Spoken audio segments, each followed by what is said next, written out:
জয় নিতাই, জয় গৌর, জয় রাধেশ্যাম।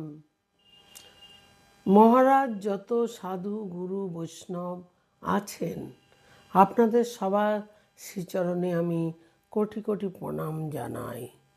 প্রেম সে বলো রাধে রাধে, প্রেম সে বলো রাধে রাধে। লক্ষ্মী কিন্তু বারবার জন্ম নেয়, রাধারানী বারে বারে জন্ম নেয়নি। সত্যই আমাদের লক্ষ্মী তেতায় সীতা, দাপরে রুক্মিণী, একবারই কিন্তু রাধারানী জন্ম নিয়েছেন।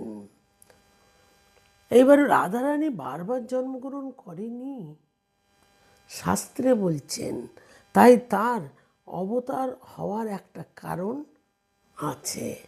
রাধারানীর জন্মের বৃত্তান্ত আরও কারণ আছে, একটি কারণ না। হিমাচলের কন্যা পার্বতী তার স্বামী মহাদেব, যখন মহাদেবের সাথে বিয়ে হয়েছে পার্বতীর, তখন হিমাচলের নাম আরও বেড়ে গিয়েছে। হিমাচলের নাম আরও বেড়ে গিয়েছে। একবার হিমাচল সমস্ত পর্বতদের নিয়ে সভা করছে। সমস্ত পর্বতরা এসে হিমাচলকে খুব প্রশংসা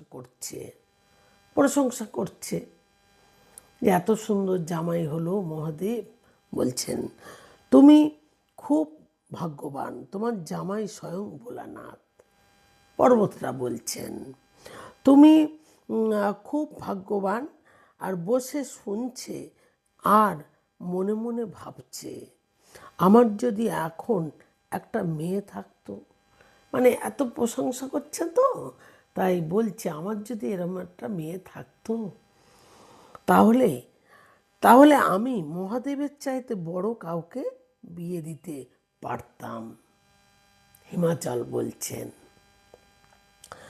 মানে বিন্ধ্যাচল যখন ব্রহ্মার তপস্যা করলেন, বিন্ধ্যাচল বলছেন এরম একটা আমি সুন্দর কন্যা পেলে আমি সব থেকে শ্রেষ্ঠ একটা জামাই পেতাম। এইবার ব্রহ্মা সন্তুষ্ট হলেন, উপস্থিত হলেন ব্রহ্মা, হয়ে বললেন, কি চাও? বর চাও? হে পরমপিতা, মহাদেবের চাইতেও যে বড় তার অর্ধাঙ্গিনী যেন আমার গৃহে কন্যা রূপে জন্মগ্রহণ করে। দেখুন রাধারানীকে কতবার করে বলে চেয়েছে, চারজন চেয়ে তারপরে এনেছেন রাধারানীকে, একবারই জন্ম নিয়েছেন।